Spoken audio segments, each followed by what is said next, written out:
In November 2025, the idea that Bitcoin only goes up in the long run met the reality of how markets actually work in the short run.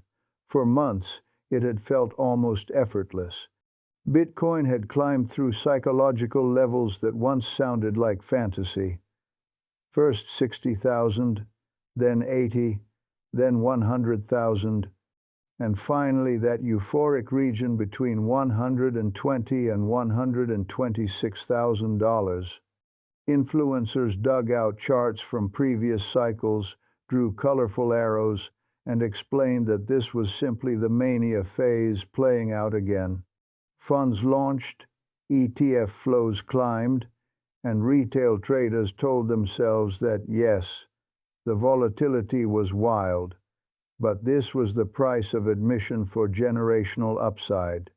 Then November arrived and politely reminded everyone that upside is never free. The move down was not just a garden variety dip. Over several weeks, Bitcoin slid from the mid-100,000s towards the low 80s, briefly touching around $80,000 on some exchanges as liquidity vanished at key levels. In total, analysts estimated that around $1 trillion of crypto market capitalization was erased in this downswing. Across Bitcoin, Ethereum, major altcoins, and the ecosystem built on top of them. The phrase trillion-dollar deleveraging event started showing up in research notes and think pieces. It sounded almost abstract, as if a number had simply been shaved off a balance sheet somewhere. Underneath that abstraction sat the concrete reality: hundreds of thousands of traders being kicked out of positions, some of them for the last time. One day in particular became a reference point. As Bitcoin dropped towards $81,000, derivative platforms reported that nearly $2 billion of leveraged positions were liquidated within a 24-hour window. Roughly 390 to 391,000 traders lost their trades that day. This was not a handful of speculators making a catastrophic mistake. It was a mass event, a cleanout. The majority of those liquidations were on the long side. People who had been betting on higher prices using 5, 10, or even 20 times leverage, suddenly discovering that a 10 or 15% reversal is no longer noise when your position is multiplied. Zoom out a little further, and you can see how the conditions for that outcome were created.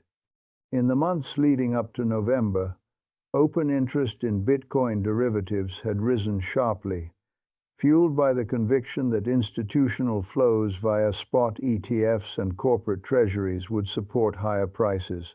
Funding rates spent long stretches in positive territory, a sign that traders were paying a premium to be long. The so-called October rally had re-anchored expectations. Each dip had so far been bought. Each surge higher had rewarded those willing to buy early and hold. When a pattern like that repeats often enough, it stops feeling like a pattern and starts feeling like a law. At the same time, there were cracks forming in the background. A nasty shock in October, driven in part by tariff headlines and broader risk-off sentiment, had already produced a $19 billion liquidation event and an intraday flush of more than $3 billion in an hour, according to some estimates. Market makers reduced risk. Some liquidity providers widened spreads or pulled quotes at certain depths in the order book. You could not see this easily on a simple price chart, but it meant that when sell pressure came, there would be fewer bids waiting underneath.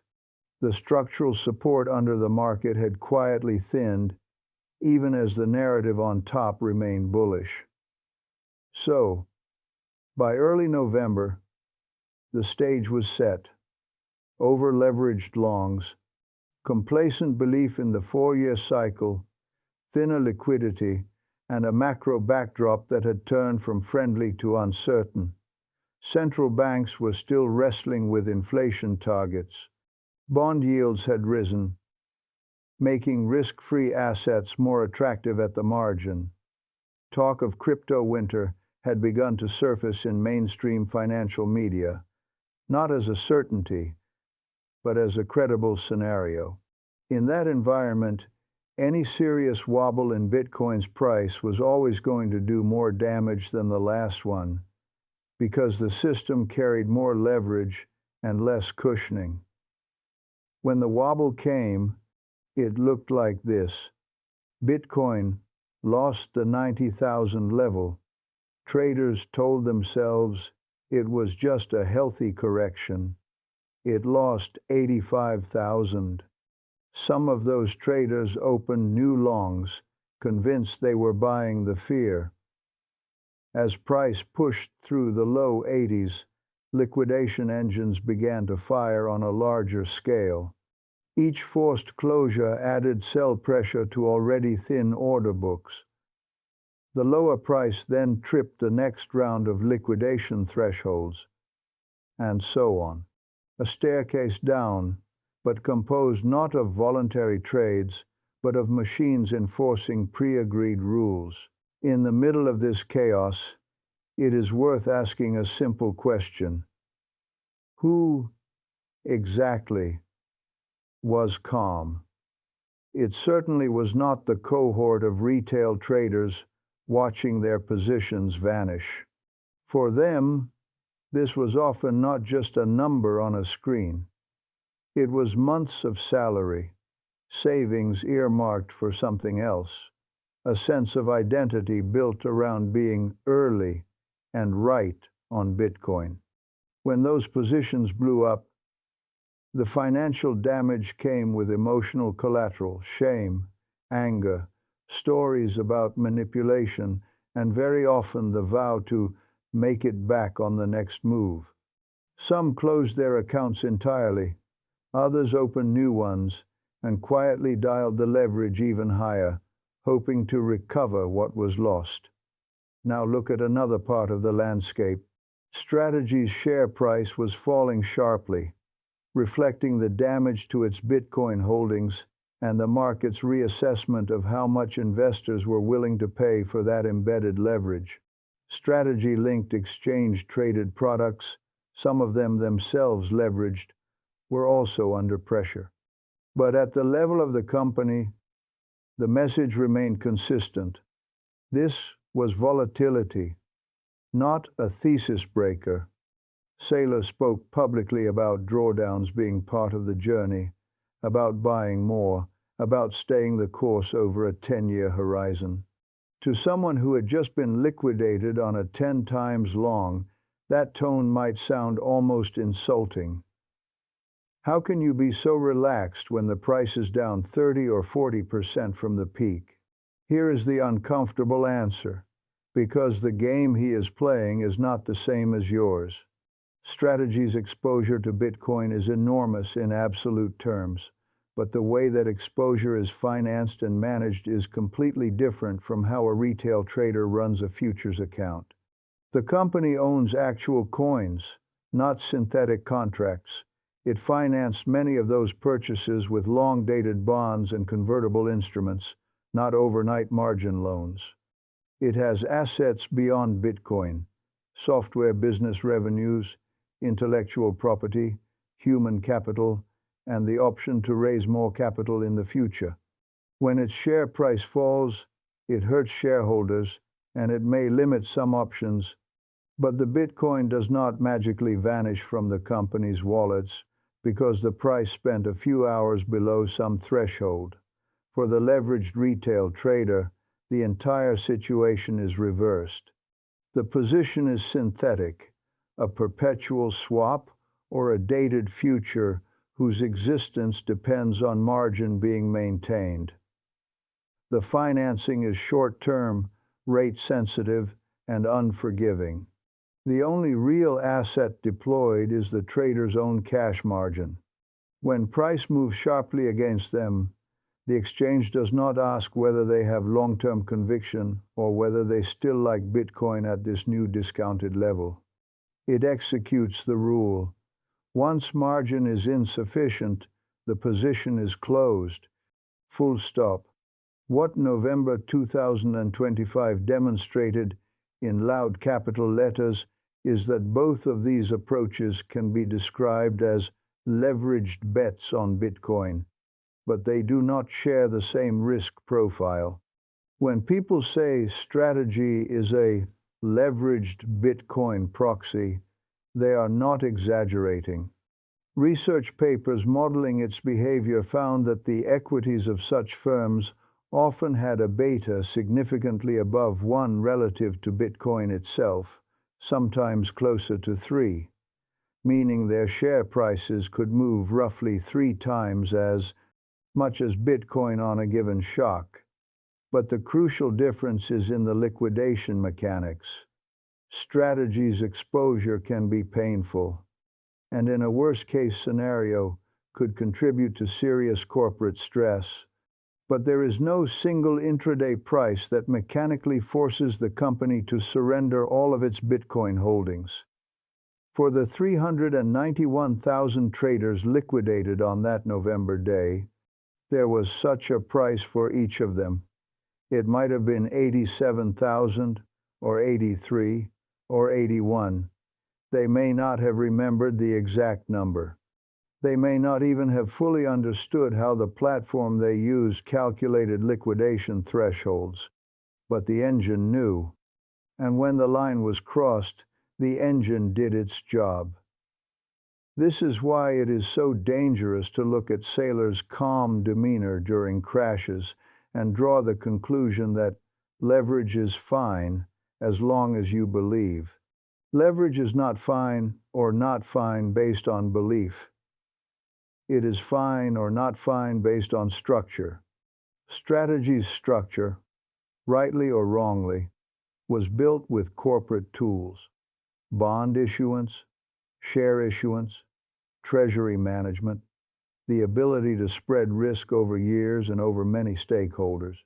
The typical retail structure is a single name, a single account, a single stream of income, and a time horizon that secretly shrinks to minutes when the red candles start to stack.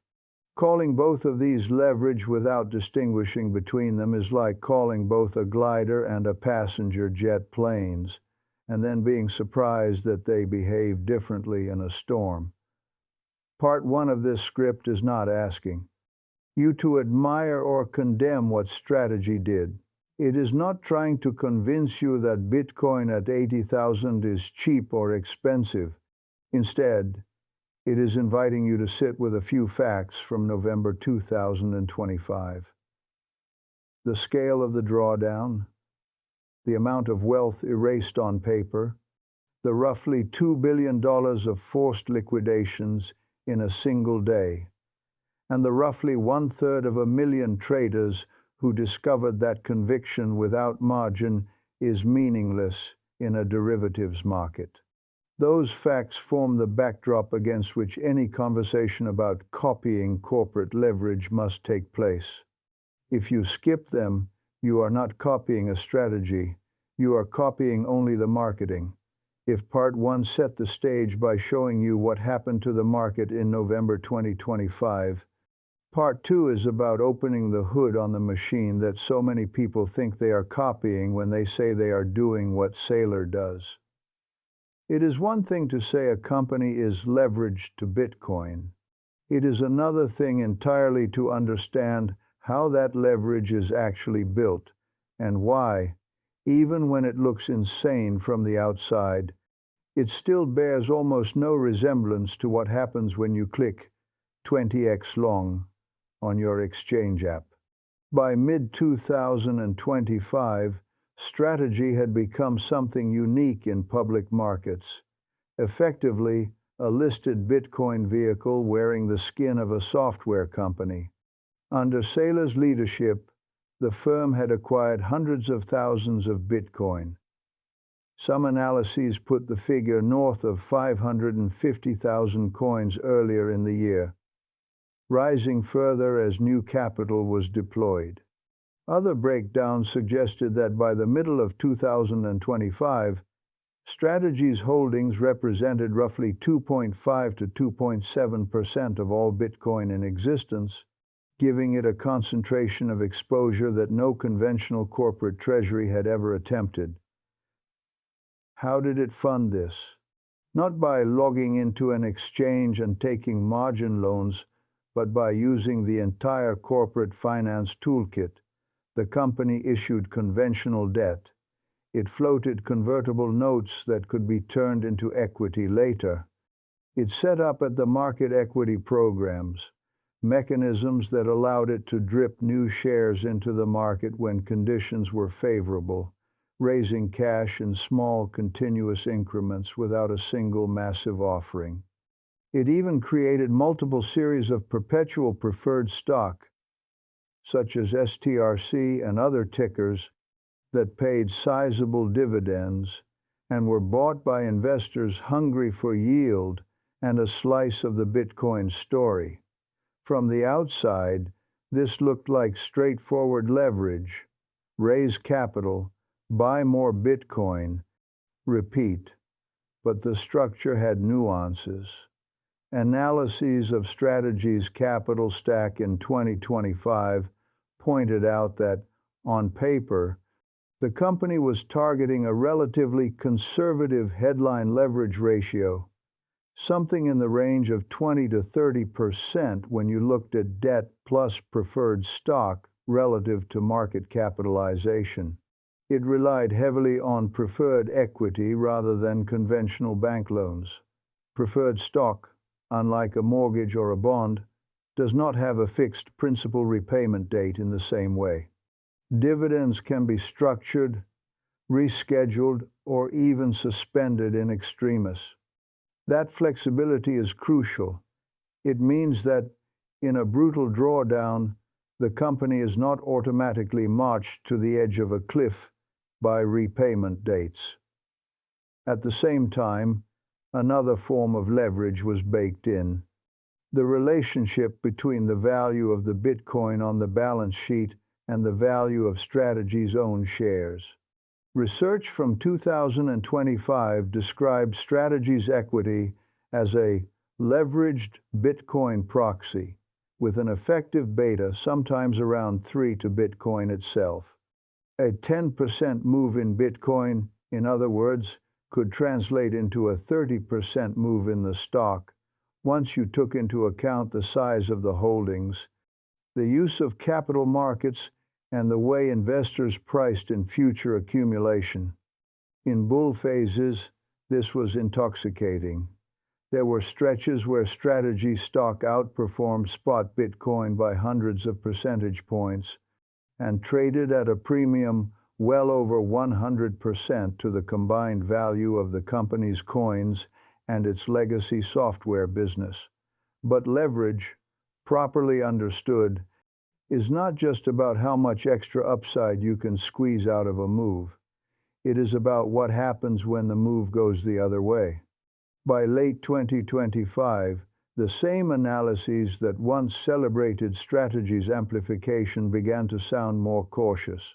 One report noted that while a Bitcoin rally to 150,000 could, on optimistic assumptions, push Strategy's share price into the $1,200 to $1,600 range, a prolonged 50–60% drawdown in Bitcoin could drive Strategy's stock down by significantly more than that, potentially wiping out the premium and then chewing into the perceived fair value. Another piece quantified that Strategy's beta to Bitcoin, while variable, was still meaningfully above 1, around 1.4 by some estimates, meaning the stock would move 1.5 times as much as Bitcoin on average. Against that backdrop, November's crash took on a different flavor for Strategy.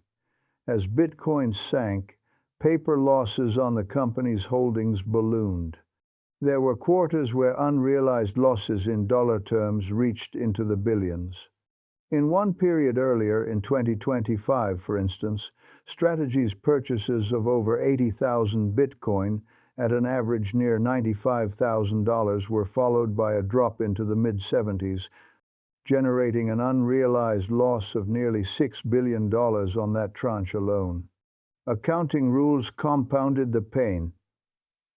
Under GAAP, the company was required to recognize impairments when Bitcoin prices dropped below certain levels, but was not allowed to reverse those impairments as quickly when prices later recovered.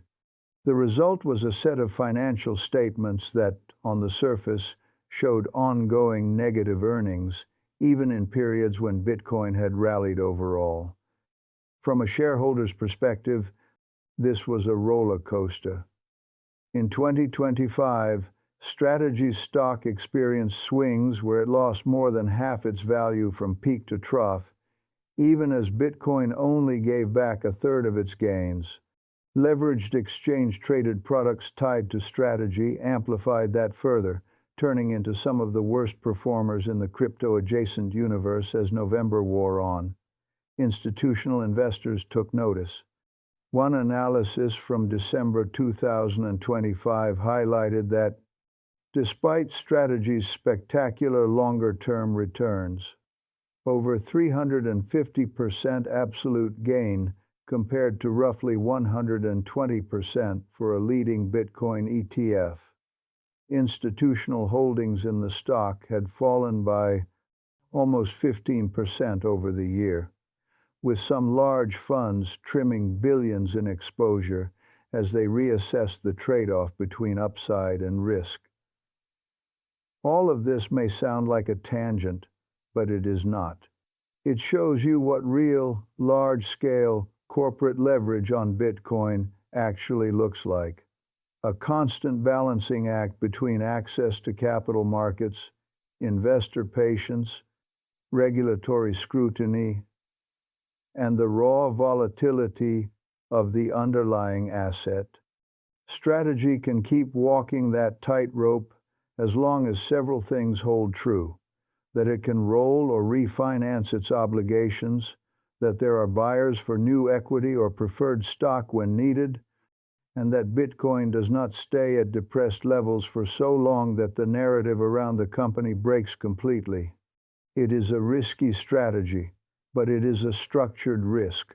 Now hold that picture next to the picture of a retail trader using leverage. The typical story looks more like this. You have some savings, maybe a few thousand, maybe tens of thousands of dollars. You open an account at a major exchange. You deposit your funds. You click on the Derivatives tab. You see an interface that lets you choose between 2x, 5x, 10x, even 50x leverage on Bitcoin futures or perpetual swaps. There is a helpful slider. There is maybe a warning somewhere in small print about liquidation risk. Within a few minutes, you have exposure many times larger than your actual capital. You look at a chart of Strategy and think, they're leveraged, I'm leveraged, we're doing the same thing. You are not. For one thing, your capital structure is brutally simple. There is no bond desk. There is no equity program. There are no preferred shareholders who can absorb a hit. There is you, your cash margin, and the exchange. If the value of your position falls enough that your margin can no longer cover potential losses, the exchange will close your position. It will not consult a committee. It will not send you a letter asking how deeply you believe in Bitcoin's long-term potential. It will send you a notification confirming that the position has been liquidated. For another thing, your time horizon is not what you tell yourself it is. Many retail traders like to say they are in it for the long term. They quote Saylor'S interviews about thinking in decades. But the structure they choose, short-term leveraged derivatives with tight liquidation thresholds, secretly sets their real-time horizon to hours or days. When a single sharp candle can wipe them out, their long-term evaporates the moment volatility shows up. In November 2025, tens of thousands of these hidden, fragile time horizons expired at once. Even your relationship to volatility is different. Strategy can incorporate volatility into its story. When the stock swings, the company can blame accounting rules, macro headwinds, regulatory uncertainty. Shareholders who cannot stomach it can sell to those who can. The Bitcoin on the balance sheet does not disappear because the share price printed a nasty candle. A leveraged retail trader does not have that buffer. When the liquidation price is hit, the Bitcoin exposure is gone. There is no underlying treasury to fall back on. There is only whatever cash is left, if any, after fees and slippage. This is why the phrase leveraged Bitcoin proxy can be so misleading if you do not unpack it. Yes, Strategy's stock behaves like a high beta instrument tied to Bitcoin. Yes, you can use it to express a more aggressive view on Bitcoin's upside or downside. But the entity bearing the structural risk is not you alone. It is a corporation with tens of thousands of shareholders, multiple layers of capital, and some options, however uncomfortable, for raising funds or cutting commitments if things go badly. When you lever up as an individual on an exchange, you are the entire capital structure. If something breaks, you are the one who gets wiped out. There are no bondholders to lean on. There is no preferred equity cushion. There is only you. The behavior of ETFs around November 2025 added another layer to this story. For much of the year, spot Bitcoin ETFs in the United States had acted as a kind of stabilizing demand source. Inflows meant that ETF providers had to buy underlying Bitcoin, which supported the market on dips. In November, that changed. For the first time since early in the year, those ETFs recorded sustained net outflows, with estimates of $3 to $4 billion leaving leading products over the month and more than $1 billion withdrawing in a single week. BlackRock's flagship Bitcoin ETF, for instance, saw one day with over $500 million in redemptions, a sharp reversal from the steady inflows of prior months. These outflows had two effects. First, they meant that a previously supportive bid under the market turned into a modest headwind as ETF providers sold or at least stopped accumulating Bitcoin to match shrinking assets under management.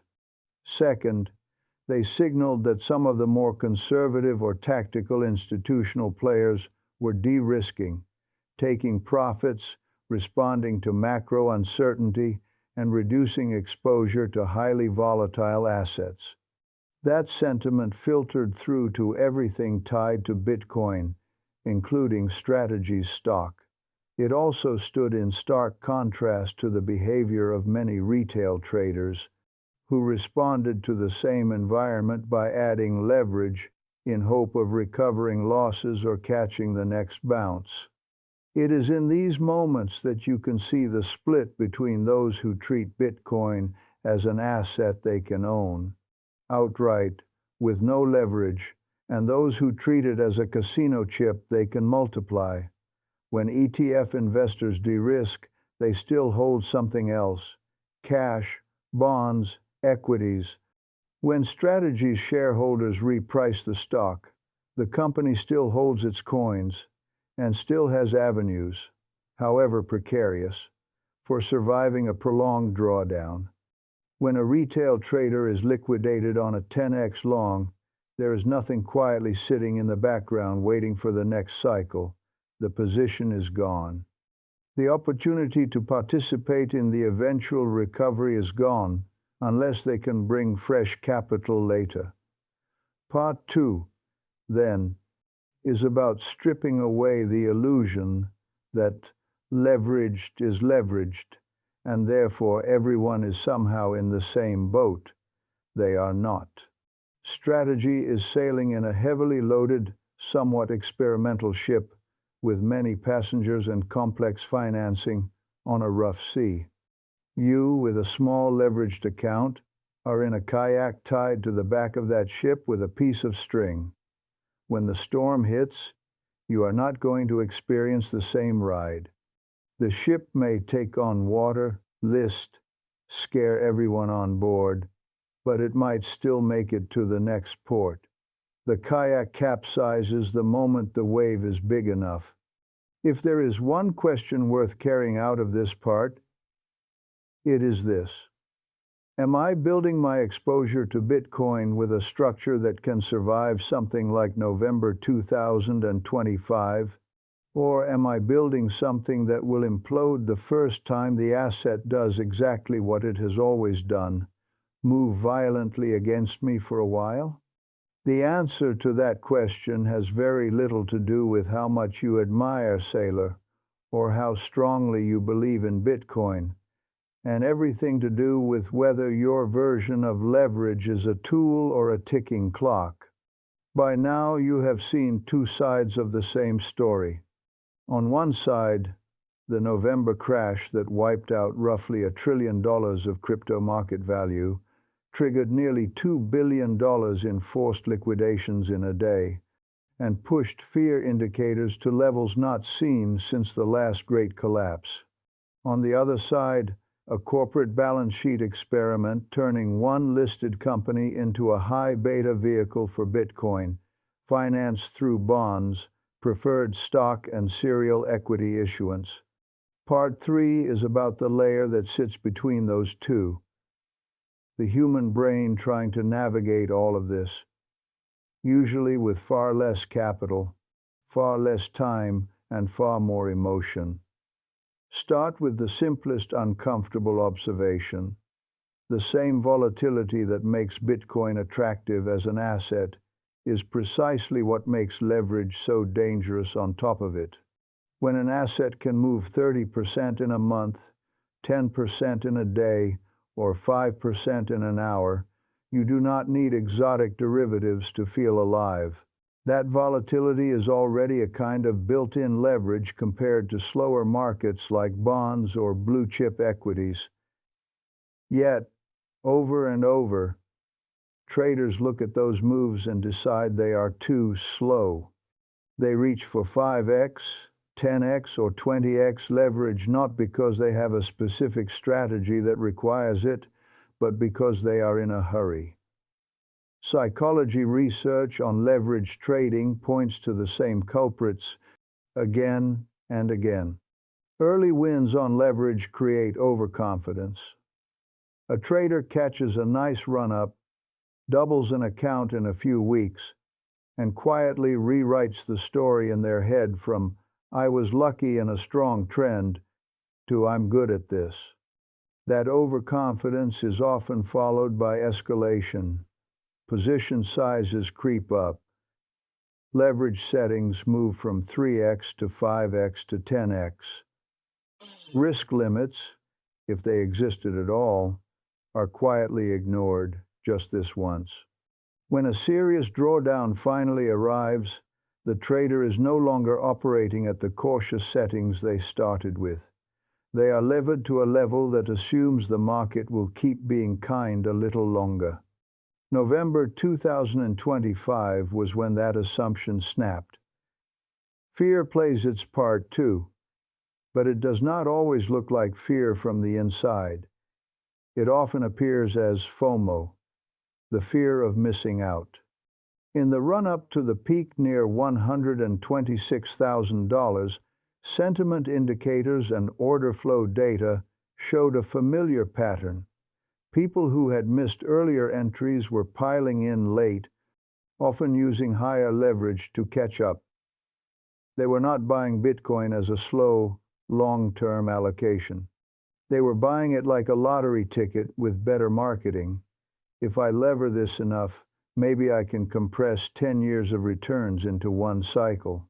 When the cycle turned, The same FOMO kept them from cutting losses.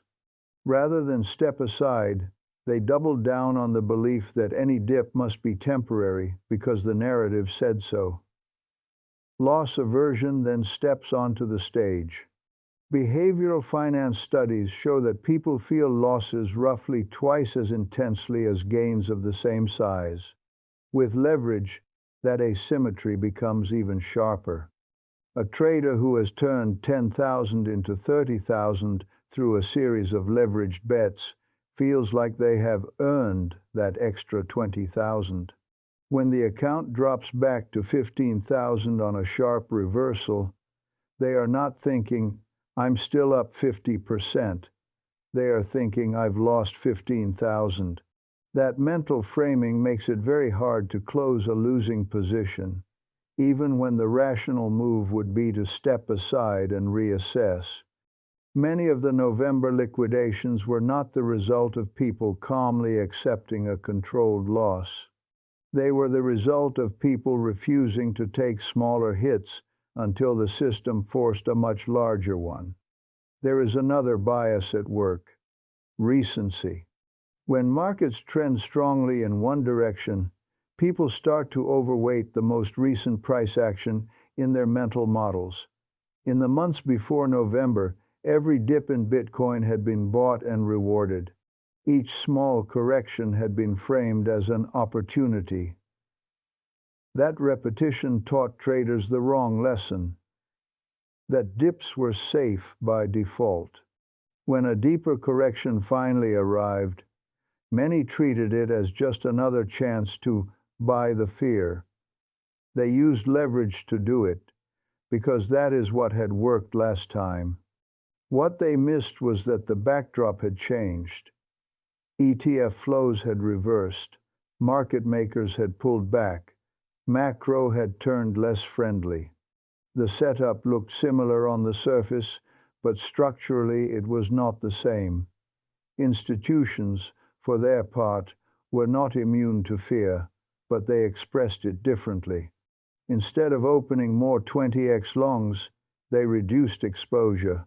Spot Bitcoin ETFs saw net outflows of around $3.7 to $3.8 billion in November.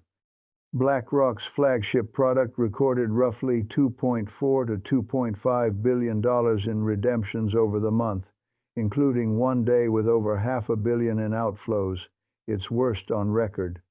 Some long-term holders sold more than 800,000 Bitcoin over the period, the highest monthly volume of supply from veteran wallets since early 2024.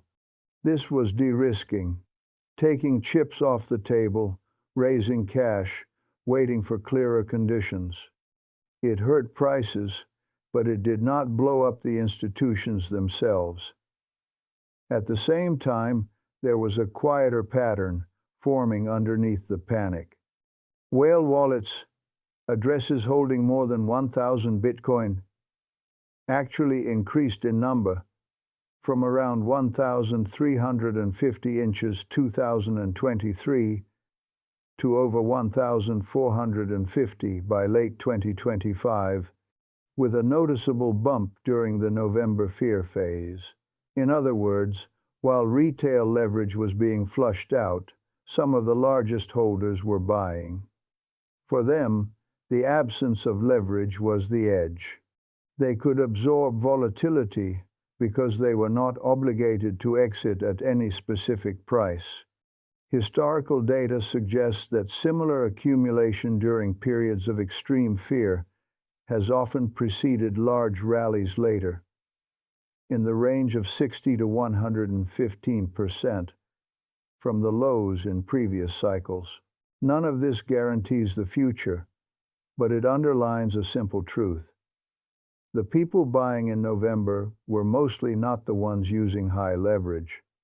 So what are the actual lessons you can extract from all of this? Beyond leverage bad, spot good, which is too simplistic to be useful, one lesson is that leverage should be treated as a scarce resource, not a default setting. If you are going to use it at all, it should be in the service of a carefully defined edge, not as a substitute for patience. Professionals who survive in leveraged markets do not increase their leverage because they are angry or because they need to make it back. They do it when the setup, the liquidity, the volatility, and their own risk limits all line up. That is a high bar. If you are honest, most of the time your trades will not clear it. Another lesson is to separate your belief in Bitcoin from your need to be aggressive. You can believe Bitcoin will be higher 10 years from now without believing you must be 10x long every week to benefit from that. In fact, November showed that the people who will actually harvest the long-term upside are mainly those who survived the crashes with capital intact. Many of the traders who used heavy leverage into the peak and were liquidated near 80,000 will not be around to see where Bitcoin trades in 2027 or 2029. Their accounts are gone. Their ability to benefit from the thesis they believed in has been cut off, not by the asset, but by their own structure. A third lesson relates to time horizons. If your real-time horizon is 10 years, your behavior should match that. That means position sizes you can leave alone through 50% drawdowns. It means avoiding leverage that can liquidate you on a single candle. It means accepting that there will be cycles you do not nail perfectly. You will not always buy the bottom or sell the top, but that this is all right if you remain solvent and sane. If, on the other hand, you find yourself checking liquidation prices hourly and moving stops every time the price wobbles, your real horizon is not 10 years. It is 10 minutes. And a 10-minute horizon married to a 10-year narrative is one of the surest ways to get hurt. There is also a systemic angle to all of this.